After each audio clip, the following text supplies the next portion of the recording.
ஒரு பேரு The King. சென்னைக்கு வராரு. மறைக்காயா. யார் இவர்? மருத்துவம் முதல் பொறியியல் வரை உங்கள் கனவுகளுக்கு சரியான முகவரி Indira group of educational institutions. Call 9841385858. உயரங்களை மட்டுமல்ல, வாழ்க்கையையும் உயர்த்துகிறோம். துல்லியமான தொழில்நுட்பம், நம்பகமான பாதுகாப்பு, உயர்வின் புதிய அடையாளம். Accord elevators. எடப்பாடி தப்பு பண்றார், அரவணைக்க தவறுகிறார், தன்னம்பிக்கை என்கிற பெயரில் தப்பு கணக்கை தொடர்ந்து போடுறார் நம்ம சொல்லிக்கிட்டே இருந்தோம். இன்னொரு தோல்வி அதிமுக தாங்காது, தொண்டர்கள் தாங்க மாட்டாங்கன்னு பேசணும். ஸோ விஜய் இழுக்கிறாருங்கிறத நம்ம ரெண்டாவதாக தான் நான் எப்பயுமே சொல்லுவேன். இழுக்கிற வாய்ப்பை கொடுத்தது யார்? முதல்ல சாட்சாத் எடப்பாடி தான். இன்னைக்கு வரைக்கும், இன்று வரை அதிமுக எம்எல்ஏக்கள் கூட்டம் நடக்கவே இல்லை.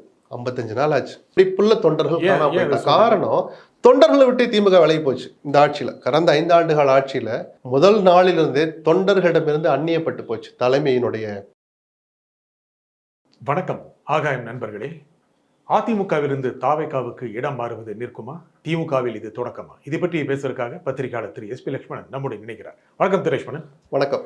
அதிமுகவிலிருந்து தாவேகாவுக்கு இடம் மாறுவது, கட்சி மாறுவது நின்று விட்டுதான்? இந்த நின்று விட்டதாங்கிற கேள்வி, அந்த வார்த்தை வந்த உடனே ஒன்று ஞாபகத்துக்கு வருது. திருமாவளவன் நினைக்கிறேன், ஒரு தொலைக்காட்சி நிகழ்ச்சியில் பேசுகிற போது, நாங்கள் இங்கே இருக்கிறதுனால தான் எண்ணிக்கை குறைஞ்சி இதோட நிற்கிதுன்னு சொன்னார். அவர் சொல்லிக்கிட்டு இருந்த போது, அதுக்கு முதல் நாள் வரைக்கும் 4 பேர் ரிசைன் பண்ணியிருந்தாங்க. அவர் சொல்லி அது நிகழ்ச்சி ஆன் ஏர் போகிற போது இன்னும் 2 பேர் ரிசைன் பண்ணி 6 ஆகிடுச்சு. அது நான் நக்கல் பண்ணுறதுக்காக இதை சொல்லலை, அவர் கையிலேயே இது கிடையாது. நம்ம ஏற்கனவே கிட்டத்தட்ட சில வருஷமாக நம்ம அதிமுக அரசியலை பேசிகிட்டு இருக்கிறோம். முதல் நாள்லேருந்து நம்ம சொல்கிறது என்ன, அனுசரித்து போகாத எவருக்கும் எந்த கட்சிக்கும் முழு பலன் கிடைக்காதுன்னு. எடப்பாடி தப்பு பண்ணுறார், அரவணைக்க தவறுகிறார், தன்னம்பிக்கை என்கிற பெயரில் தப்பு கணக்கை தொடர்ந்து போடுறார் நம்ம சொல்லிக்கிட்டே இருந்தோம். இன்னொரு தோல்வி அதிமுக தாங்காது, தொண்டர்கள் தாங்க மாட்டாங்கன்னு பேசணும். எனக்கு எந்த நிபந்தனையும் இல்லை, கட்சியில் சேர்த்துக்கிறேன்னு சொன்னதை கூட, OPS சொன்னதை கூட ஒரு இடது கையில் பிறந்தல்ல போதே அதிமுக தோல்வி கிட்டத்தட்ட உறுதியாயிடுச்சுன்னு நமக்கு அப்பவே தெரிஞ்சது. சரி, நடந்துடுச்சு. 3வது முறையாகவும் தன்னம்பிக்கையோடு போட்ட கணக்கு தப்பு கணக்கு ஆயிடுச்சுன்னா, தோல்விக்கு பிறகும் கூட அவர் எந்த பாடத்தையும் கற்றுக்க மறுக்கிறார். ஸோ விஜய் இழுக்கிறாருங்கிறத நம்ம ரெண்டாவதாக தான் நான் எப்பயுமே சொல்லுவேன். இழுக்கிற வாய்ப்பை கொடுத்தது யார்? முதல்ல சாட்சாத் எடப்பாடி தான். எப்படி சொல்றீங்க? எப்படின்னா, சரி 47 இடங்கள் ஜெயிச்சிட்டோம், இத்தனை போராட்டங்களுக்கு இடையிலே ஒரு வலுவா ஒருத்தர் வந்து ஆட்சியை பிடிக்கிற அளவுக்கு நடந்தபோது கூட நம்மளை 47 பேர் ஜெயிக்க, அந்த 47 பேரும் நம் தலைமையை ஏற்றுக்காம, அதில் மிகப்பெருவாரியாக கிட்டத்தட்ட 3/2 30 பேர் நம்ம சட்டமன்ற கட்சி தலைவராக இருக்கிறதே ஏற்றுக்க மாட்டுறாங்களே அப்படிங்கிற யதார்த்தத்தை புரிஞ்சுக்கிட்டு, சரி இப்போ உட்காருங்க பேசுவோம், என்ன செய்யணும் இப்போ, நான் சட்டமன்ற கட்சி தலைவர் இருக்கக்கூடாது, வேலுமணி நீ இருந்துக்கோ, சண்முகம் நீ இருக்கியா இருந்துக்கோ, பதவியை தூக்கி கொடுக்கணும்னு நான் சொல்லலை. உட்காந்து பேசுறது கூட அவர் தயாரா இல்லை. ரெண்டு ஒன்று தானே, உட்காந்து பேசினே பதவி போயிருமே. இல்லை, அப்போ இது எந்த வகையில் ஒரு தலைவனுக்குரிய பண்பா இருக்க முடியும்? ஆனால் அவர் என்ன பண்றாரு, சரி அதை கூட அரசியல்வாதி, எடப்பாடி அரசியல்வாதி எந்த பதவியும் விட்டு கொடுக்க மாட்டான்னு வச்சுப்போம். முதல் முறையாக இவர் தான் ஃபர்ஸ்ட் லெட்டர் போய் கொடுக்குறாரு சபாநாயகருக்கு. மேற்கண்ட 17 பேரும் என்னை தலைவராக ஏற்றுக்கிட்டாங்க, என்னை சட்டமன்ற கட்சி தலைவராக அறிவிங்கிறார். அதாவது ஒரு பிளவுக்கான பிள்ளையார் சொல்லி இவரே போய் போடுறாரு. அந்த லெட்டர் அவ்வளோ அவசரமாக கொடுக்கணும் அவசியம் இல்லை சார். 30 பேர் உங்களை எதுக்குறாங்கன்னு தெரிஞ்ச 17 பேர் என்ன ஆகுது, என்னை தலைவராக்குன்னு சொல்றது கணக்குப்படியும் தப்பு, ஒரு தலைவன் செய்கிற காரியம் அல்ல. அப்படி என்ன பண்ணாருன்னு கேட்டீங்களா, இங்கே தொடங்கின புள்ளி தான் அது. இன்னைக்கு வரைக்கும், இன்று வரை அதிமுக எம்எல்ஏக்கள் கூட்டம் நடக்கவே இல்லை. 55 நாள் ஆச்சு. இன்னும் சொல்லப்போனால் கிட்டத்தட்ட 2 மாதம் ஆச்சு. எலெக்ஷன் முடிஞ்ச ரிசல்ட் வந்து மே 4, இந்த ஜூலை 4, 5, 6 வந்துடுச்சு. ஏன் ஆளுமை மிக்க எடப்பாடி ஒரு எம்எல்ஏக்கள் கூட்டத்தை கூட்ட முடியலையா சார்? அதில் அதிகாரப்பூர்வமாக சில முடிவுகள் எடுத்திருந்தா கொறடா யாருங்கிற கேள்வி ஏன் சார் வருது? ஏன் அவங்க அந்த ஸ்டாண்ட் எடுத்தாங்க? எம்எல்ஏக்கள் கூட்டம் நடக்கவே இல்லை, கொறடா தேர்ந்தெடுக்கப்படவே இல்லைன்னாங்க. அந்த கேள்விக்கு டிஸ்பியூட்டுக்கு உயிர் இருந்ததுனால தான் சமாதானத்துக்கு இறங்கி வந்தாங்க 2 பேருமே. ஆதரிச்சு ஒரு குரூப் ஓட்டு போட்டாங்க, அப்புறம் மன்னிச்சுங்க நாங்கள் தப்பு பண்ணிட்டோம்னு சொல்லி மன்னிப்பு கிட்ட கொடுத்த பிறகு சமாதானத்துக்கு எடப்பாடி எப்படி, எந்த எடப்பாடி, ஆனானப்பட்ட எடப்பாடி ஏன் இறங்கி வந்தார்? ஏன்னா அங்கே லீகலாக ஒரு ஓட்டை இருக்குது. சட்டமன்ற கட்சி கூட்டம் நடக்கவே இல்லை. அப்புறம் எங்கே நீங்கள் கொறடாவை தேர்ந்தெடுத்திருப்பீங்க? சட்டமன்ற கட்சி தலைவர் எங்கே தேர்ந்தெடுத்தீங்க? அந்த கேள்வியில் இருக்கிற நியாயத்தை புரிஞ்சுக்கிட்டா, சரிப்பா வாங்கப்பா எல்லாரும் அவங்க உதவியிலே தொடருங்க, மன்னிப்பு கடிதத்தை எழுதி வாங்கன்னு சொல்லி அதை போய் ஸ்பீக்கர்கிட்ட கொடுத்தாங்க. அதை அப்படியே விட்டுருந்தா கூட ஒரு அடுத்த கட்டத்துக்கு வந்து சில விஷயங்களை புரிஞ்சுக்க ஆரம்பிச்சிட்டாரு, யதார்த்தத்தை ஏற்றுக்கொள்ள தயாராகி விட்டார், நம்ம பாராட்டியிருக்கலாம். அடுத்த நாள், ஒரு நாள் தான் சார், அடுத்த நாள் சாயங்காலம் ராத்திரி ஆயிடுச்சு, 8, 8:30 ஒரு அறிக்கை வருது.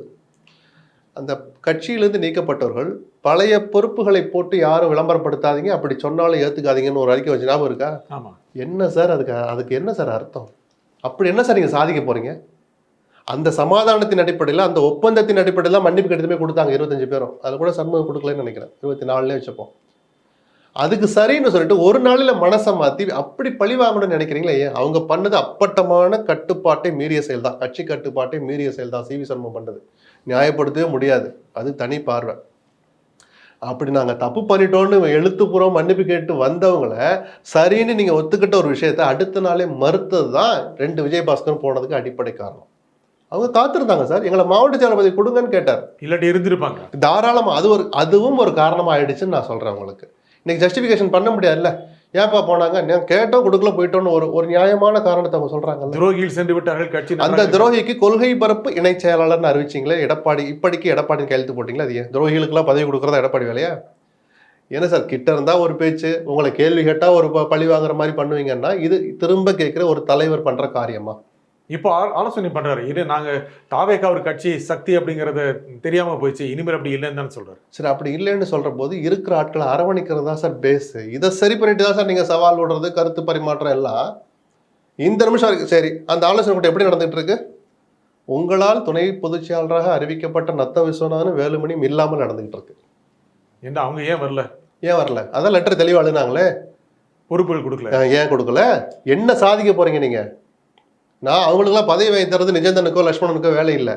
ஒரு நிகழ்வை நம்ம ஒரு பார்வை பார்க்குறோம், பத்திரிகையாளர் அனுபவத்திலையும் கேள்வி கேட்ட அனுபவத்தில் நீங்களும் இந்த துறையில் இருக்கிறனால இந்த அனுபவத்தில் சில கருத்துக்களை நாமளே இவ்வளோ விவாதிக்கிறோமே, ஒரு நாள் கூட விவாதிக்க அனுமதிச்சதே இல்லை. இதுதான் எடப்பாடியினுடைய வீழ்ச்சிக்கு அதுதான் முக்கியமான காரணம். எந்த விவாதத்தையும் அவர் அனுமதிக்கிறதே இல்லை. தலைமை கழகத்தில் கூட்டம் நடக்கும் போது இது பல இடம் சொல்லியிருக்கேன், எப்போ அதை பற்றி பேசாதீங்கப்பா, தினகரன் பேசாதீங்கப்பா, முடிஞ்சு போனக்கதப்பா, சசிகலா அதை பற்றிலாம் பேசாதீங்கப்பா.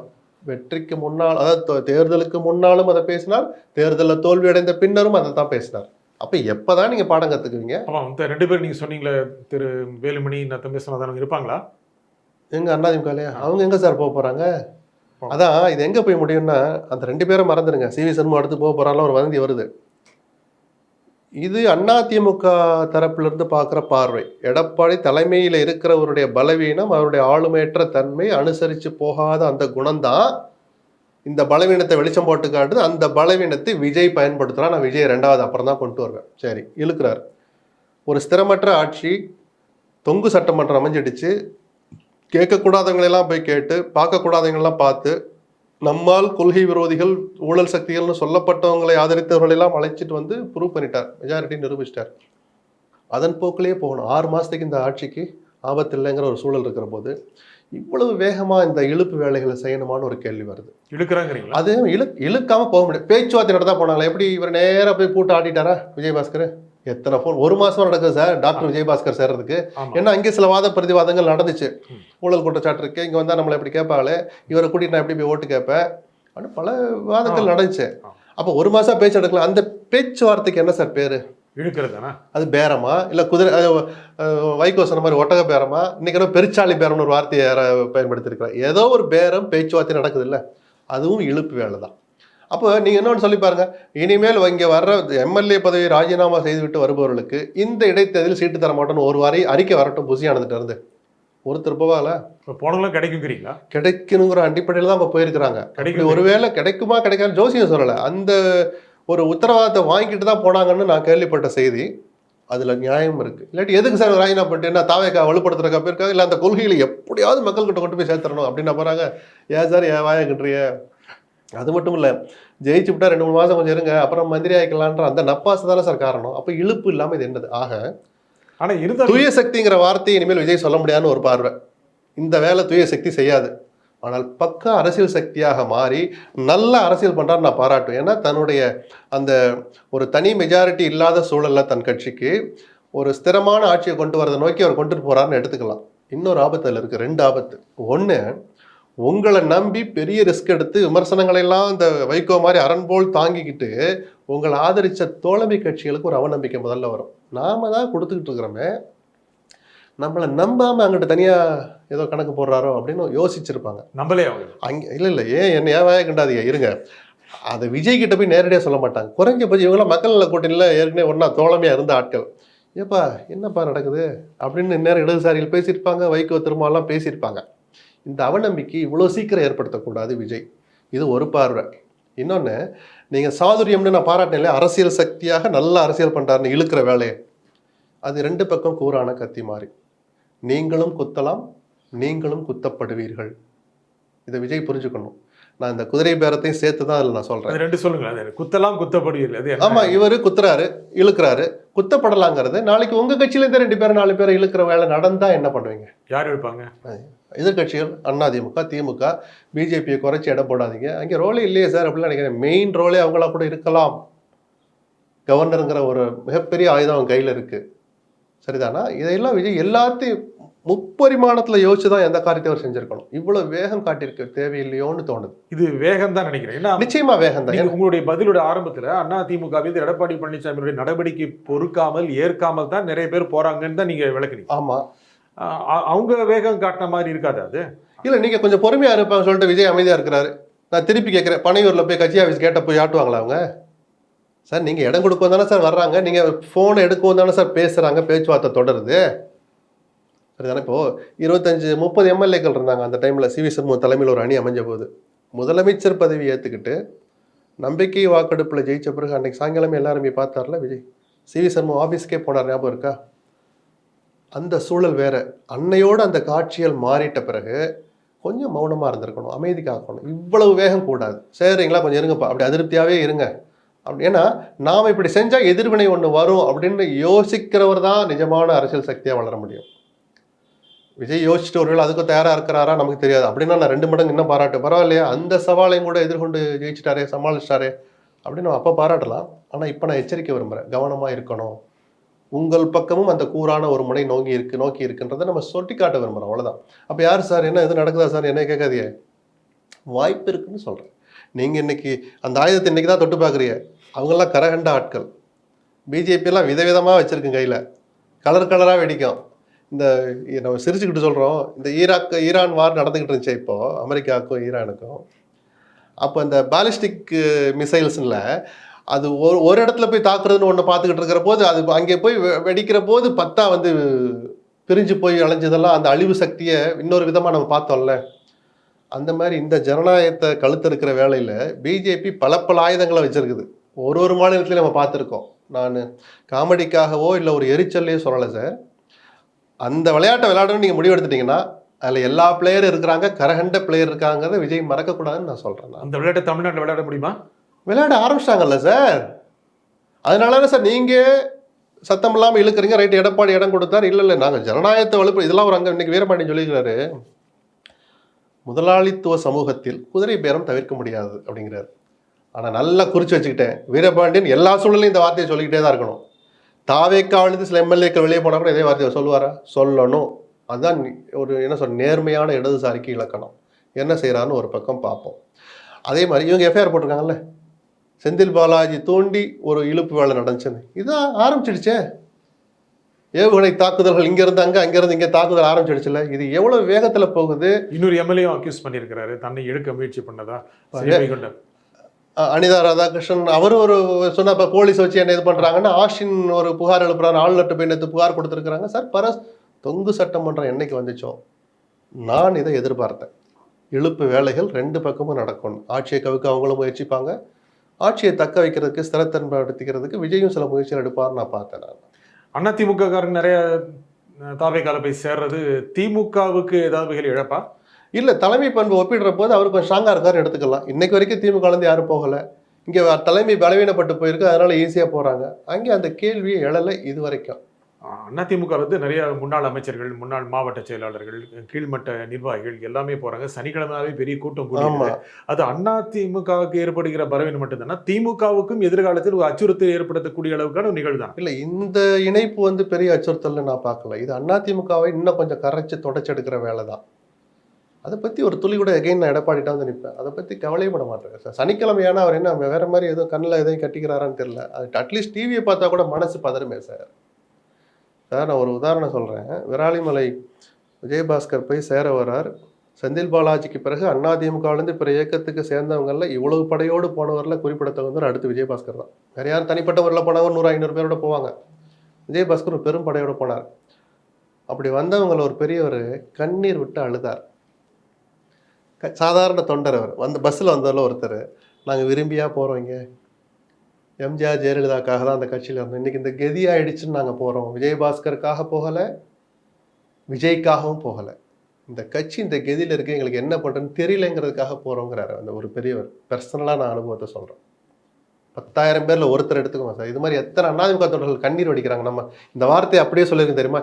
மதுரை மாநாட்டில் விஜய் இதை அரசியலுக்காக சொன்னாரோ இதே வார்த்தை என்ன கதியில் இன்னைக்கு இந்த அதிமுக இருக்கு பார்த்தீங்களான்னு அப்போவே வலை வீசுறார். நான் சொன்னல, அதிமுகவை நோக்கி தான் வலையை வீசுறார். என்ன தலைமை பலவீனப்பட்டு கிடக்கு, அவருடைய குறி அதிமுக தான் சொன்னேன். வாக்கு வங்கி சேதாரம் எல்லாருக்கும் ஏற்படும், அதிமுகவுக்கு பெருமளவு ஏற்படும் நான் சொன்னேன். உங்க பதில் இப்போ நீங்க தத்துவத்தையோ ரகசியத்தையோ சொல்லலை, நான் யதார்த்தத்தை சொன்னேன். அதுதான் ரிசல்ட்டாகவும் வந்தது கடைசியில்.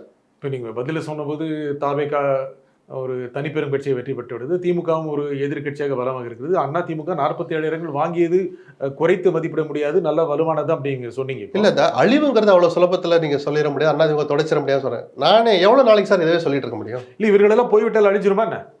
இல்லை சார், அதுக்காக ஜாம்பவான்களெல்லாம் இழந்துக்கிட்டே இருந்தால் கட்சி அப்படியே என்ன நிலையில் இருந்ததோ அதே நிலையில் இருக்குன்னு உறுதியாக சொல்லிட முடியுமா? உழைக்கிறவங்க சார், இந்த கட்சியை வச்சு சம்பாதிச்சவங்க சார். பச்சையாக சொன்னால் அந்த பணத்தை கட்சி வளர்ச்சிக்கு பயன்படுத்துகிறேன்னு தயாராக இருந்தவங்களே நீங்கள் எட்டி உதச்சிங்கன்னா கட்சி அப்படியே தான் இருக்கும். எங்கே இருந்துச்சு? நிரூபிக்க முடியலையே உங்களால். வாக்கு வங்கி குறைஞ்சிக்கிட்டே வருது சார். நான் கூடி காமிச்சிருக்கேன், ஒன்றில் குறைஞ்சி அடுத்த தேர்தலில் கூட்டிட்டேன் அப்படின்னு எதுவுமே இல்லையா சார்? இடங்கள் 60 இடம் ஜெயிச்சார் 21, 24, 47 குறைஞ்சிடுச்சு சார். குறைஞ்சிக்கிட்டே வருது. இப்படி தேஞ்சிக்கிட்டே போகுன்றதுக்கு எவ்வளோ நாள்? வயசு திரும்புதா இல்லை கூடுதா? எல்லாருக்கும் வயசு, எனக்கு, உங்களுக்கு, எடப்பாடிக்கு, எல்லாருக்கும், அதிமுக தொண்டனுக்கு. அவர் கடைசி காலத்தில் நம்ம கட்சி நல்லா இருக்கணும்னு எத்தனை பேர் சார் இயங்குவான்? இந்த இயக்கங்களை புரிஞ்சு கொள்ள மறுக்கிறார்.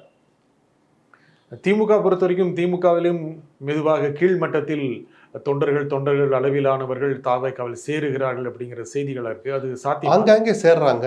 எம்பிக்களுடைய பசங்களே போய் சேர்றாங்கன்னா, திரு ஜெயலலிதாவுடைய பையன் போய் சேர்ந்து 1-2 அப்படி நடக்குதுங்கிற எடுத்துக்கலாம். கொத்தா போய் சேர்றது இன்னும் நடக்கல. ஏன்னா இன்னுங்கிற வார்த்தை பயன்படுத்தி அங்கே தலைமை இன்னும் ஸ்ட்ராங்கா இருக்கிற வரைக்கும் அது நடக்கல. அது ஒருத்த அசைச்சு பார்க்க முடியாத, நான் சவால் விட மாட்டேன். அங்கிருந்து இன்னைக்கு அந்த சூழல் வரல. அவங்களும் அந்த குறிய அதிமுக மட்டும் ஃபோக்கஸ் பண்ணி வச்சிருக்கிறார். இங்கேருந்து வந்து இந்த ஈசல் வர்ற போது அந்த பிடிக்கிறது கிராமங்களில் பார்த்தீங்கன்னா ஈசல் வர இடத்துல அப்படி குடிச்சு வச்சிருப்பாங்க, அதுக்குள்ளே நேராக வர்ற மாதிரி. அது மாதிரி இப்போ விஜய் தாவேகா அந்த அதிமுகங்கிற பொந்த நோக்கி அப்படியே வச்சிருக்கு. அதுலேருந்து வர்றவங்களாம் வாங்கன்னு அடுத்து அவங்க பார்வைகிட்ட திரும்புகிற அளவுக்கு அவங்க தொடர்ந்து ஸ்ட்ராங்காக இருக்காங்களா? இல்லை அவ்வளோ சீக்கிரத்தில் திமுகவும் பலவீனப்பட்டு போது தலைமை ஸ்ட்ராங்காக இருந்தால் தொண்டனுக்கு ஓரளவாவது நம்பிக்கை இருக்கும் சார். அது அதிமுக இல்லாதனால தான் இவ்வளோ வேகமாக அது கரைஞ்சிக்கிட்டு இருக்கு. திரு ஜெகதர்ஜகன் ஒரு எம்பி, ஒரு பலமான ஒரு எம்பி, திமுகவில் முக்கியமான ஒரு அவருடைய மகன் போறாரு அப்படின்னா அது திமுக நம்பிக்கை இல்லை அப்படிங்கறத அவங்க நினைக்கிறாங்க. நம்பிக்கை அவநம்பிக்கையோட, ஆமா, அது நம்பிக்கை இருக்கும் தானே. அந்த எண்ணம் இருக்கும் தானே அவங்க போய் வெளியேறாங்க. இனிமேல் இங்கே நமக்கு சரி வராது அப்படின்னு. திமுகவுக்கு சங்கடமான சூழல் தான். திமுக மட்டுமல்ல, தன் ஊரறிந்த ஒருவருடைய மகனோ மகளோ வாரிசு யாரோ ஒருவர் இன்னொரு இயக்கத்தில் போய் சேர்றாங்கன்னா அந்த தலைவருக்கு மட்டுமல்ல, அந்த பிரபலத்துக்கு மட்டுமல்ல, அந்த பிரபலம் அங்கே இருக்கிற கட்சிக்கும் சங்கடம் தான். அது ஒரு நாள் கூத்து தான், ஆனாலும் அந்த ஒரு நாள் சங்கடத்தை அனுபவிச்சு ஆகணும். ஜெகத்தும் சங்கடத்தை தான் அனுபவிப்பார். அவர் ஆசீர்வாதத்தோடு சந்திப்பானது போய் சேர்ந்திருந்தால் கூட. ஆனா அது திமுகவுக்கும் ஒரு பெரிய தர்ம சங்கடம் தானே. அவன் சங்கடம் தானே. அவர் பிரபலத்துக்கும் சங்கடம், நிஜமாவே அவரை மீறி போய் சேர்ந்திருந்தா ஜெகத்துக்கும் சங்கடம் தான். அவர் சார்ந்திருக்கிற திமுகவுக்கும் சங்கடம் தான் நான் சொன்னேன். இது தொடக்கமா திமுக? தெரியாது, அப்படிலாம் நம்ம எதையும் யூகிக்க முடியலையே. ஆனால் இதை ரொம்ப நாளைக்கு இப்படி வேடிக்கை பார்த்துட்டே இருக்க முடியாது. இதோட நின்றுச்சுப்பா அப்படின்னு திருமாவளவன் சொல்லி மாட்டிக்கிட்டார்ல, நாங்கள் இருக்கோம் தான் நாளோட நின்றுச்சுனார்ல, சொல்லிக்கிட்டு இருக்கும்போது இன்னும் 2 பேர் போனாங்கல்ல. அது மாதிரி தான். அப்படிலாம் சவால் விடுற மாதிரி சூழல் இல்லை. ஏன்னா கொள்கை என்பது திமுகவில் தான் கொஞ்சம் பிடிப்போடு இருக்காங்களாம் நம்ம மாதிரிலாம் சொல்லுவோம். மற்ற எந்த இயக்கத்தையும் எப்படி போது இடதுசாரிகள் சித்தாந்த அரசியல் கொள்கை பிடிப்போடு இருக்கிறாங்கன்னா திமுக அதிமுக சமகால அரசியல் ஒப்பிடுற போது திமுகவில் தான் அதிகமான பேர் இருக்காங்கன்னு நம்ம சொல்லிக்கிட்டு இருந்தோம். அதுவும் இனிமேல் ஒரு கடந்த காலம் ஆயிடுமோங்கிற மாதிரி தான் சூழல் இருக்கு. கொள்கை பிடிப்புள்ள தொண்டர்கள் காரணம் தொண்டர்களை விட்டு திமுக விலகி போச்சு. இந்த ஆட்சியில் கடந்த 5 ஆண்டுகால ஆட்சியில் முதல் நாளிலிருந்தே தொண்டர்களிடமிருந்து அந்நியப்பட்டு போச்சு தலைமையினுடைய தவறான ஒரு சில நடவடிக்கைகள்னால. எப்படி அந்த திமுக தொடர்ந்து அவங்களோட இன்டராக்ஷன் ஜெயிச்சாதான் சொன்னேன். நாடாளுமன்ற தேர்தலில் ஜெயிச்சாங்க. ஜெயிச்ச பிறகு அந்த ஜெயிச்சதுனால நீங்க தப்பா கணக்கு போடுற தொண்டரிடமிருந்து நீங்க விலகுறீங்க, ஒரு பாண்டிங் குறைஞ்சிக்கிட்டு வருதுன்னு சொன்னேன். பல காரணங்கள். சம்பாதிக்கிறது, ஒரு குரூப்பே சம்பாதிக்கிறான், உழைச்சதுக்கு மரியாதை இல்லை அப்படின்னு பல காரணங்கள் அதில் போய்கிட்டு இருந்துச்சு. அந்த நிலைமை இப்போதும் தொடர்கிறது. பார்ப்போம், இந்த சீரமைக்கிறதுக்கு சில குழுவெல்லாம் போட்டிருக்கிறார். அந்த சீரமைப்பாவது இந்த எண்ண ஓட்டத்தை மாற்றுதா, கொள்கை பிடிப்பு ஓரளவாவது நீட்டிக்க செய்தான்னு பார்க்கணும். திமுக அவசரப்படுது நினைக்கிறீங்களா இந்த ஆட்சி கவுந்துரும் அப்படிங்கிற எதிர்பார்ப்புல? அவங்க அவசரப்பட்டு அப்படி என்ன நடவடிக்கை எடுத்த மாதிரி தெரியலையே. ஊத்தங்கரை ஒரு எம்எல்ஏ நிஜமாகவே இருந்தால் கூட அந்த விவகாரம் ஒரு எம்எல்ஏ எழுத்து ஆட்சியை கவுத்தர முடியுமா? ஸோ உறுதிப்படுத்தப்படாத தகவல்கள் அப்படி உலா வர்ற போது வதந்திகளை நம்பி நம்ம ஏதோ திமுக அவசரப்படும் நான் சொல்ல விரும்பல. திரு ஸ்டாலின் கூட்டத்துக்கு கூட சொல்றாரு அவங்களுடைய இல்ல, அது தங்களுடைய கட்சி நிர்வாகிகளை உற்சாகப்படுத்துறதுக்கு சொல்ற வார்த்தை சார். நான் எல்லா ஏற்பாடும் பண்ணிட்டேன், 17ஆம் தேதி சாயங்காலம் 5 மணிக்கெல்லாம் கவர்னர்கிட்ட போய் லெட்டர் சேர்ந்துடும் அப்படின்னு அவர் இன்னும் சொல்லலையே. கவலைப்படாதீங்க, இந்த ஆட்சி நீடிக்காதுங்கிறது ஒரு தொங்கு சட்டமன்றத்தினால் அமைந்த அரசை பார்த்து எந்த அரசியல் கட்சியும் சொல்ற விமர்சனம் தான். ஆனா திரு உதயநிதி ஸ்டாலின் சொல்றாரு, முக்கியமாக அவருடைய தலைமையை கீழே இருக்கின்ற மூத்த தலைவர்கள் ஏற்கலை அப்படின்னு உதயநிதி ஸ்டாலின் சொல்றதை அவர்கள் ஏற்கலை அப்படிங்கிற தகவல்களும் வருது. அது சாத்தியம் நினைக்கிறீங்களா? இல்லை, அதை உறுதிப்படுத்துறோம், ஏதாவது 1-2 வெளியில் வரணும்ல. அந்த வதந்தியை மட்டுமே வச்சு நம்ம அப்படி சொல்ல முடியாது. எனக்கு தெரிஞ்சு திமுகவில் தலைமை எதிர்த்து கேள்வி கேட்கிற சூழல் இன்னும் வரல.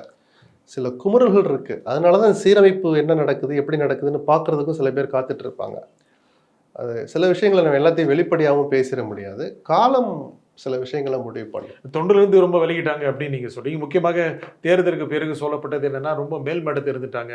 முக்கியமாக ஸ்ட்ராட்டஜி கொடுக்குற ஒரு அமைப்பு முக்கியம், அவங்களுடைய ஆறுதல் இல்ல, சொந்த மாவட்ட செயலாளர்களையே தன்னுடைய அமைச்சரவை சகாக்களையே ஸ்டாலின் நம்பாமல் சில ஏஜென்சிகளை மட்டுமே நம்பி, சில அறிக்கைகளை மட்டுமே நம்பி, உளவுத்துறை மட்டுமே நம்பின்னு சில விஷயங்கள் எல்லாமே ஒரே விஷயத்தை மட்டுமே நான் சொல்லலை.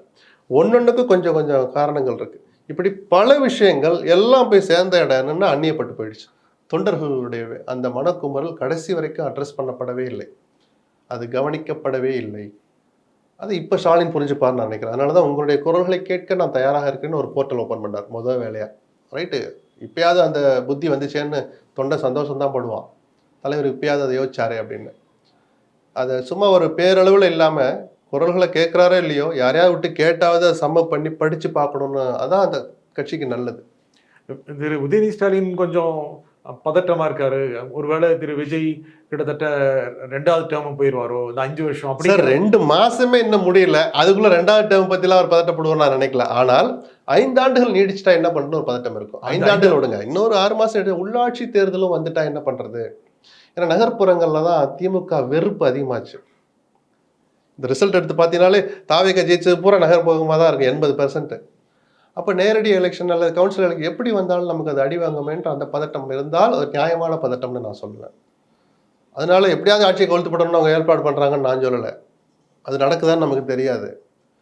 இந்த ஆட்சி நீடிச்சா திமுகவும் மேலும் பாதிப்புக்குள்ளாகுங்கிற எச்சரிக்கை உணர்வு ஒருத்தருக்கு இருந்தால், அது உதயநிதிக்கு இருந்தாலோ ஸ்டாலினுக்கு இருந்தாலோ அது தப்பு இல்லைன்னு தான் நான் சொல்லுவேன். அதுக்கு தகுந்த மாதிரி ஸ்ட்ராட்டஜியை வகுக்கட்டுமே. இந்த நிகழ்ச்சி கருத்தை குறிப்பிக்க லட்சுமணன் மிக நன்றி. நன்றி. மீண்டும் ஒரு நிகழ்ச்சியை சந்திப்போம். நன்றி, வணக்கம்.